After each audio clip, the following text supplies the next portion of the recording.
Hello everyone, today I'm going to be talking unscripted again, following up my previous video talking about COPPA. If you don't know what COPPA is, I highly encourage you to research it. I will not be going over it specifically because that is not really what this video is about. This video is about talking about the updates that they have made that are good news. There is good news with COPPA. It is not the end of YouTube.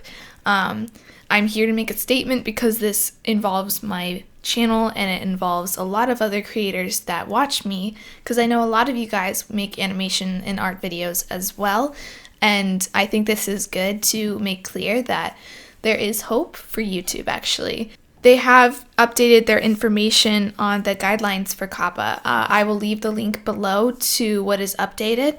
It's really helpful actually because it clearly states that animations that are directly for kids is for kids. If it's like a general audience thing, it's probably not as much for kids. I don't know. Don't quote me. I would prefer if you go read it because my words, I'll probably forget something, but I encourage you to do that. But I have watched another YouTuber who talked about the updated information on COPPA since the date has passed that they are taking comments from the public. And he said that COPPA is the FTC. The FTC is going to be taking all those comments and reading them thoroughly over the next few months. It will take a lot of time, but it is hopeful because they will be taking those comments really into consideration, and they will do what they can to modify the law that works best for everyone while protecting kids. This is really important because it means that they actually are listening and they are aware that adults watch animation and cartoons as well. Not just animation and cartoons, but also like kid related videos.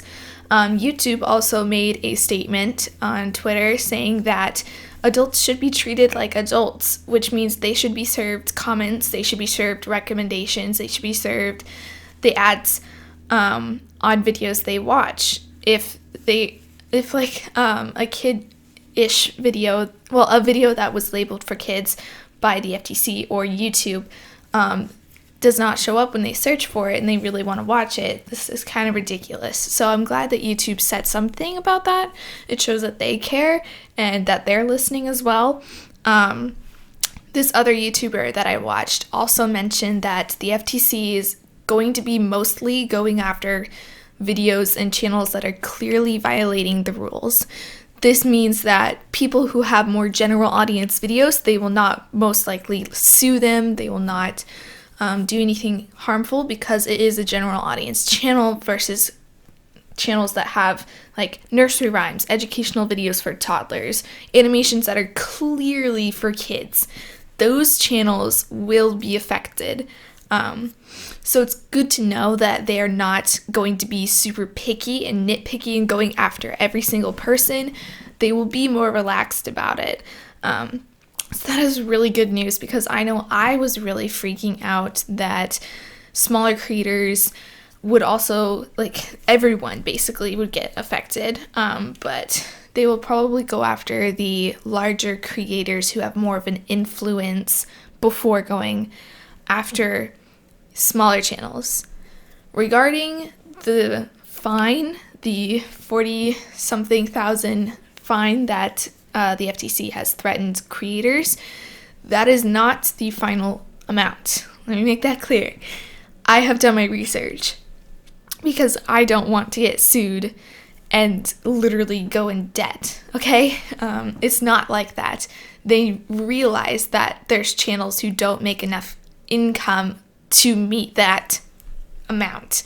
They will be taking your monthly AdSense income into account, and they will, if you get sued, they will work something out that is matching that budget. So that 40-something thousand fine is something that would go towards someone with millions of subscribers who makes plenty a year versus smaller creators like me who don't make that much a year. I don't know if I'm making sense, but that is just a number. They are aware that channels don't have all of that money, so don't freak out that your small channel or your big channel is going to get sued that much, because they're not going to do that, because that would honestly put them in a bad place, because they didn't consider that you would literally go in debt. So that is great news. Finally, before I wrap up, I just wanted to say that I don't think I'll be going away. I was nervous that I would have to. I did put some of my videos on Vlare. It's a brand new platform. I will be uploading my other animations on there too, just as a backup option if anything happens. I'm not fully transitioning to Vlare, but it's just there. So I think we should all consider that other artists are going there too and support them. I'll also be considering Patreon, because I know YouTube isn't quite reliable. I haven't really set mine up yet, but just keep an eye out for that. We are almost at 100,000 subscribers, which is so crazy. I really want to do something special for you all. I'm working on a few projects. They will take a few weeks, maybe. I don't know. I'm trying really hard, but I want it to mean a lot, and I'm going to put my all into them. So please look forward to that. If we hit 100,000 by the end of this year, that would be so crazy. Like in 2010 to 2020, I made a YouTube channel, and that's how I will remember this decade. So I think that's going to be really cool to look back on. But that's all I really have to say for today. There is hope for the future.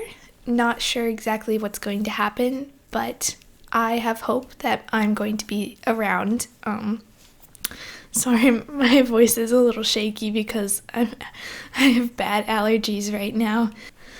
Yeah, I don't know when my projects will come out, so be patient. Be sure to check out my Teespring store. I have some stickers and shirts and prints on there. It would really help out to support the channel if you stopped by. But yeah, thank you so much for watching. I love you all, and thank you for almost 100,000 subscribers. Toodles!